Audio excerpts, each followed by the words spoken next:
This video is for entertainment purposes only. It is not intended to be educational in any way. I am not a professional mechanic. I do maintain my own vehicles, and this is what I do. Do your own research, choose your own materials and oils, and don't blame me if you mess it up. It's time to start the 6,000 miles. Actually got a little over that service on it. I'll be going over a few things, but at this point, what I want to do is clean the fuel filter or the fuel screen in the tank. I have this mystery nut that fell out from under the tank onto the left jug and found it laying there when we were out riding around. So I kind of want to know where that came from. I'm going to be putting the air horn that we have back on. I've got a wiring harness I'll have to put in for that and a relay. While I've got the tank off, I'm going to install that. So I guess right now I'm going to get started just getting some things out of the way, getting the seat off, getting the fuel tank off after I drain it, those types of things. Right now I'm going to drain the fuel out. This is the pressure side that feeds the injectors. You click, push in, and pull out, and that should come right off. And then I've got a small hose over here, and I'm going to turn the key on, switch on, and drain it into the fuel tank. Now, don't run the pump dry. When the fuel gets down, the first signs of any sputtering or it's running out of fuel, turn the switches off and don't run it any significant period of time, because this pump is cooled by the fuel flowing through it, and it won't take long for it to overheat. Plus, being dry inside, it could damage seals or something, and we don't want to do that. So I'm going to get the tank drained. Then I'll pull the tank off, which is easy. I've already removed the two front bolts. There's some hooks in the back that you'll take this whole tank and you'll have to wiggle it back and forth and shift it backwards, and then this tank should lift off. Before you do that, of course, you do need to take the hoses off of it. If you don't have the proper tool to handle these ear clamps, are what they're called. If you don't have the proper tool to handle ear clamps, you can get those. They're not very expensive. You can get an assortment of clamps, and they're easy to cut off and put back on. That's what I'm going to be doing because I have it.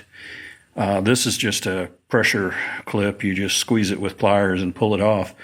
But I kind of disconnect it first, lift it up a little bit, and then wrestle the clamps off or take any clamps off that need to come off. It's up to you, whichever way is easier for you.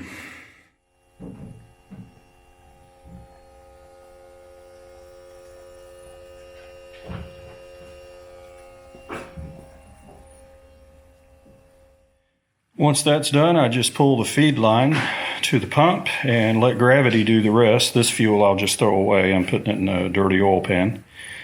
And once this drains out, it'll be empty. And then we have the tank off. Remember to undo your return line. You'll need to catch a little bit of fuel, not much. Your main place you're going to catch fuel after you drain the tank is going to be from the supply line. You'll drain most of that out. You'll get a little bit out of this. Usually a rag can catch it. That's no problem. And the one I had trouble with was the crossover line.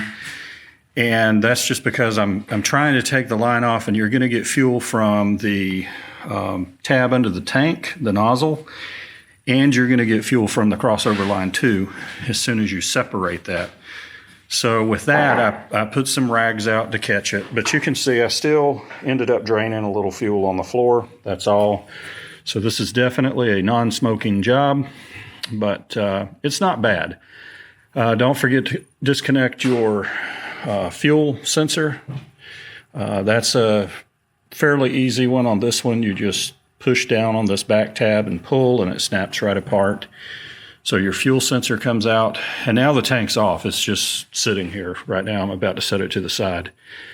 And at that point, I'll come in here and do what I need to do and install the air horn. There is more room under here than with the previous rigs, the 2008 and 2010 that I had.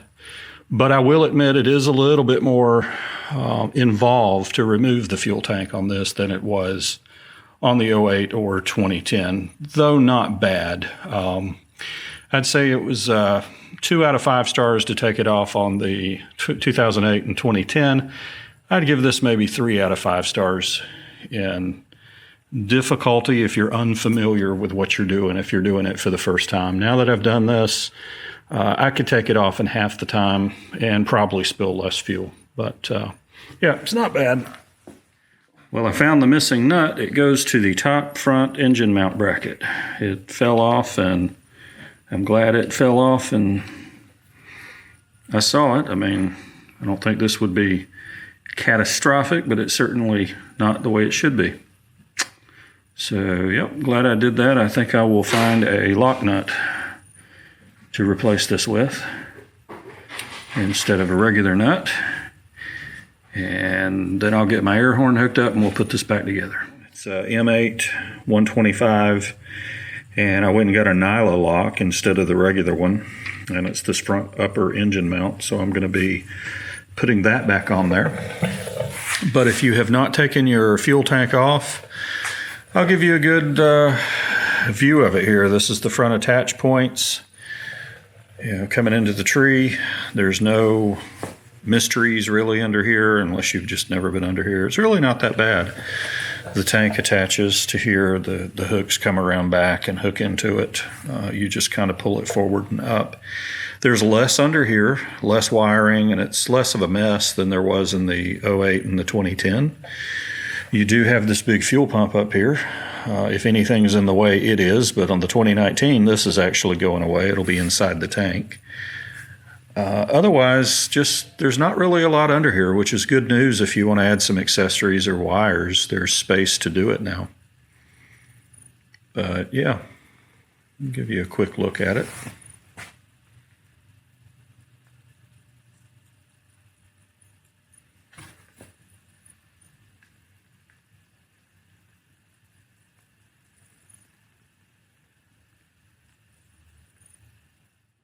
Now this is where the screen is that has to be cleaned periodically.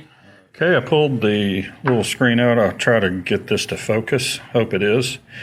You can see the trash and debris around it, and that's what I need to clean off. There's also some paint flecks on it, and I am going to sacrifice a little bit of gasoline and flush the inside of the tank out a little bit, because this looks like a lot.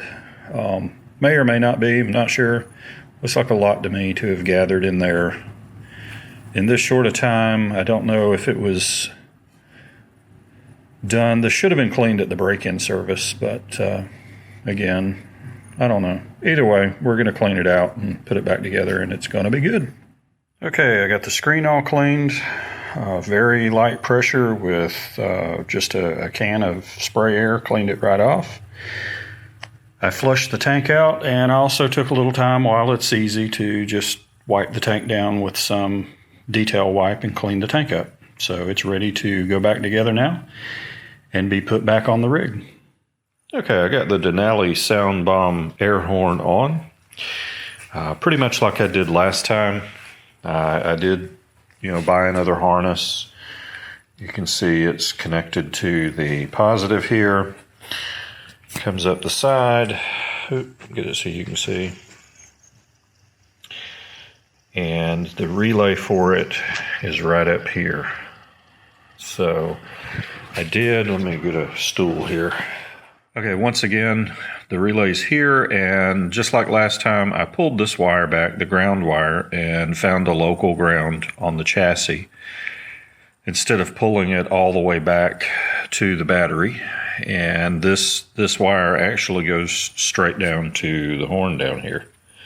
So that's how I pick up ground for the horn. Now what I did do differently this time, if I can get in here, is I created a splitter on the main horn, or the factory horn, and instead of eliminating this horn, I've put them together. Basically, the power drives the horn, the power drives the relay, and then when the relay closes, the power direct from the battery is allowed out to the air horn, which causes it to blow. So it wasn't too bad, just a little bit of modifying the harness. and got it together, and I'm about to put the tank back on. But yeah, let's do it so you can hear it. Let me grab some headphones. Okay, so let's do a sound test.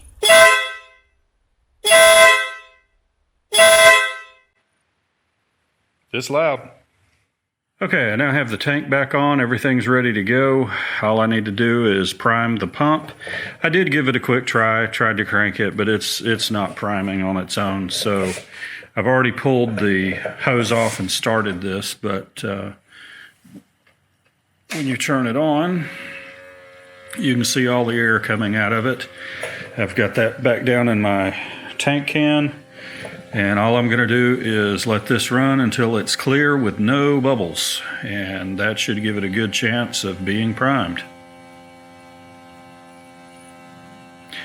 It's already clearing up. I'm seeing bubbles every now and then. So I'm going to let this run a little bit longer and put it back together and crank it up. Okay, I let it go until the fluid was running clear, no bubbles, turned it off, waited about 15-20 seconds, turned it back on. Got another short burst of air bubbles, did that 4 or 5 times. Now I've taken the hose off, put it all back together, and it's ready to try and crank. We should hear the pump load down, and then we should be able to crank it. So let's give that a try. Yep.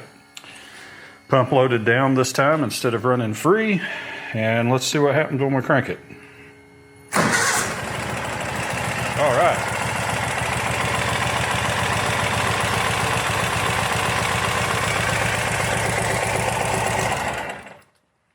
All right, cranked right up.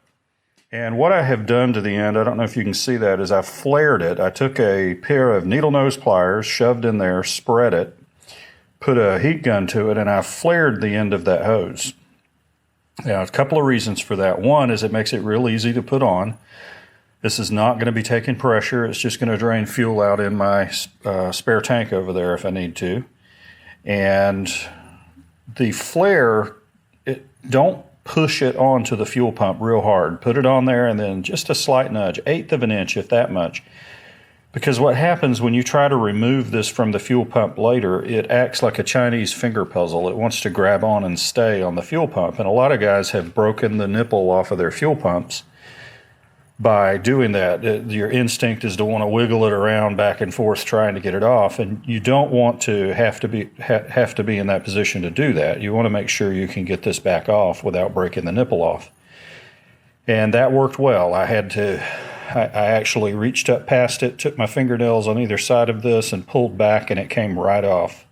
So that was a success. And the reason I carry that is if we do ever run out of fuel, I know these are notorious for needing to be primed, and this gives us a quick, easy way to do that. Well, I generally forget to do this part, but I'll remember it this time. Like, subscribe, hit the little bell icon if you want to be notified when we put a new video up. Don't do bunches and bunches of videos, but I do videos every now and then. Believe it or not, you're watching one now. The entertainment's free, and I think you firmly get what you pay for.